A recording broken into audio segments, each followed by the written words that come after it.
ہدایت کیا ہے؟ ہیا ارات الطریق، ایک تو ہے راستہ دکھلانا، جس کو راہ نمائی کہتے ہیں، نمودن سے دکھانا۔ کسی نے پوچھا کہ میں نے فلاں جگہ پہ جانا ہے، تو ہم نے کہا یہاں سے سیدھے باہر نکل جانا، دائیں بائیں آگے بائی پاس آئے گا، تو آپ یوں ادھر ہو جانا۔ یہ ہے ارات الطریق، راستہ دکھلا دینا، راستہ بتلا دینا۔ اس میں بھٹکنے کے امکان موجود ہے، تھوڑی سی غلطی لگ گئی تو آپ اور سمت بھی نکل سکتے ہیں۔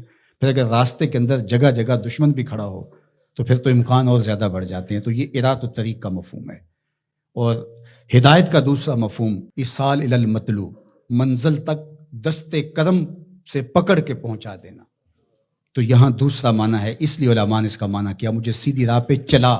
مطلب کیا کہ سیدھی راہ تو میں دیکھ چکا ہوں، لیکن قدم قدم پہ شیطان اور نفس موجود ہیں جو میری راہ بھٹکا دیں گے۔ مالک تو دست کرم بڑھا اور مجھے منزل پہ پہنچا دے۔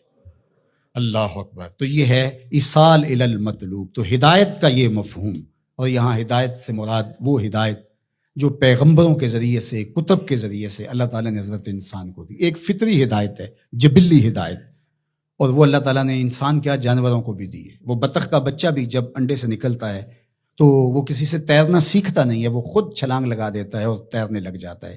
یہ جبلی اور فطری ہدایت اللہ نے اس کو القاء رکھی ہے۔ بچہ پیدا ہوتا ہے تو اس کی زبان ہوتی ہے، بولنا نہیں جانتا، وہ آ کے سیکھتا ہے۔ ہاتھ ہوتے ہیں، پکڑنا نہیں جانتا، آ کے سیکھتا ہے۔ قدم ہوتے ہیں، چل نہیں پاتا، سنتا ہے، سمجھ نہیں پاتا، دیکھتا ہے، پہچان نہیں پاتا۔ یہ ساری چیزیں تدریج سے سیکھتا ہے۔ لیکن بچے نے ماں کی چھاتی سے دودھ کیسے لینا ہے تو یہ اس کو جبلتاً بتایا جاتا ہے، کیونکہ اس کی پہلی ضرورت ہے، باقی چیزیں وہ آ کے سیکھتا ہے۔ اسی طرح خیر اور شر، یہ بھی اللہ تعالیٰ نے القاء کیا انسان کو۔ پیغمبروں نے آ کے راستے اجالے، لیکن اچھائی کیا ہے، برائی کیا ہے، یہ انسان کو پتہ ہے۔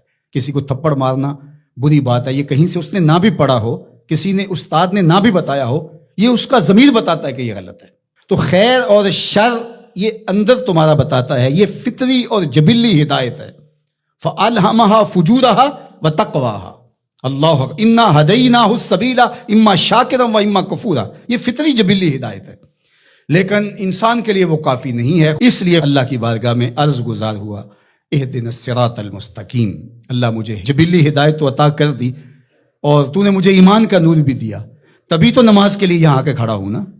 وضو کیا ہے، مسجد میں آیا ہے، لباس پہنا ہے، ہاتھ باندھے ہیں، قبلہ رخ کیا ہے، اور پھر بھی ہدایت مانگ رہا ہے، تو پھر اس کا مطلب یہ ہے کہ یہ استقامت ہدایت پہ مانگ رہا ہے، اور ایصال الی المطلوب والی ہدایت طلب کر رہا ہے کہ جگہ جگہ شیطان موجود ہے، مجھے بھٹکا دے گا، میرے مالک مجھے منزل مقصود تک پہنچا دے۔ صراط مستقیم، سیدھی راہ، اس کا ایک معنی لکھا کہ الاسلام ہے، کہ صراط مستقیم اسلام ہے، مجھے اسلام کا راستہ عطا کر دے۔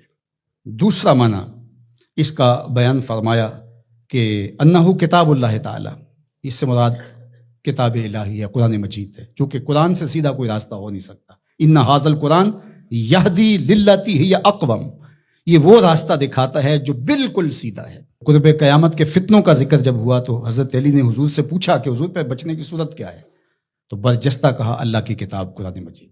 تیسرا معنی انہ الطریق الہادی الی دین اللہ تعالی، یہ اللہ کے دین کی طرف جو راستہ ہے، وہ راستہ اللہ کے حضور اتنی تمہید کے بعد مانگا گیا تاکہ میں خیر کی راہوں پہ رہوں اور میری مدد نصرت مالک تیرے کرم پہ رہے۔ یہ حضرت عبداللہ ابن عباس رضی اللہ تعالیٰ عنہ کا قول ہے، اور فرماتے ہیں کہ یہ وہ راستہ لا عوج فیہ، جس میں کوئی ٹیڑھا پن نہیں ہے، مستقیم بالکل، اور یہ اعتدال کا راستہ ہے، نہ افراط کا راستہ نہ تفریط کا راستہ، یہ بالکل معتدل راستہ ہے۔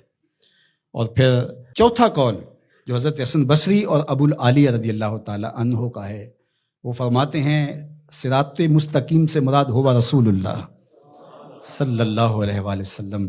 کہا کہ نمازی نماز میں کھڑے ہو کے ہاتھ باندھ کر کے کہتا ہے مالک مجھے محبوب کی دہلیز نصیب کر دے، مجھے محبوب کی چوکھٹ نصیب کر دے، کیونکہ اگر یہ در نصیب ہو گیا تو خدا کا گھر نصیب ہو گیا۔